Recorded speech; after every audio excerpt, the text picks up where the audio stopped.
Sharing your salary. Millennials have now become the most likely age group to tell others how much they make. 63% share their salary with immediate family.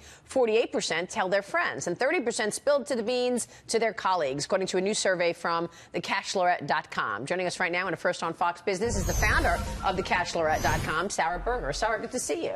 Good to be here. Thank you so much for joining us. So it used to be taboo to talk about how much you make, but you say millennials don't care. They're just breaking the tradition. They want to talk about it. Yeah, we're seeing a lot of transparency with millennials and talking about money. We're seeing it when they're going out on dates and they're talking about money more in their dating life. I think that there's just this increased transparency, and I think that maybe social media, might play a role in that. We're used to sharing, and we're also, trying to close the gender wage gap in the workplace. So I think that there's this push to talk about money more in the office. So they share this information with their coworkers. So I'm interested to know, you mentioned the wage gap. Are women sharing their information with men and vice versa, or is it just women sharing and men sharing separately?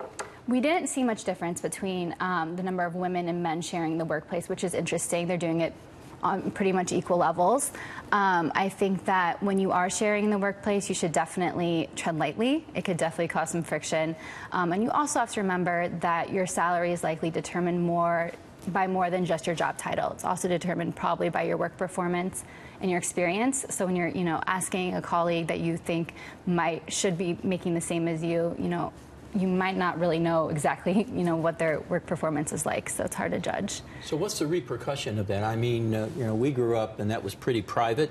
I talk a lot now about my starting salary of $9,700.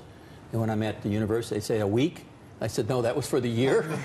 So it's okay now, but there's got to be some negativity. I mean, either on a date, you find out who's going to end up supporting who in the breakup, or what happens in the workplace.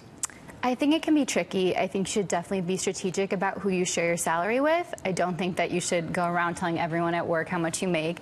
I think that you really need to think about who you're sharing that information with and how it could affect your relationship with that person. Are you going to feel competitive with that person? Are you going to feel resentful?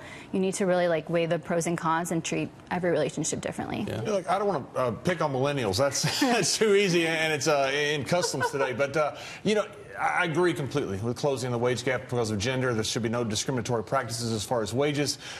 Very strong advocate of that. But it seems like that there's just discontent. I mean, there's a reason the bat boy makes less than Aaron Judge, and significantly less. But it seems like there's just discontent among millennials today. Yeah, does this lead to raises by sharing your salary with your coworkers or friends? I think it can be informative. I think that if you ask a peer who works in the same field with similar experience, it could shed some light on how much you should be making. There are definitely resources, though, that you can turn to help determine how much you should be making. Glassdoor is a great one. PayScale is a great one. These will generate free salary reports for you, so you can kind of see if you're on par with the rest of your peers. And, if you realize you're being severely underpaid, ask for that raise and make sure you get the money that you deserve. So the study also found that 19% of Gen Xers and 8% of baby boomers tell their colleagues how much they make. What do you think is behind this, the generation gap? I mean, why are millennials so transparent?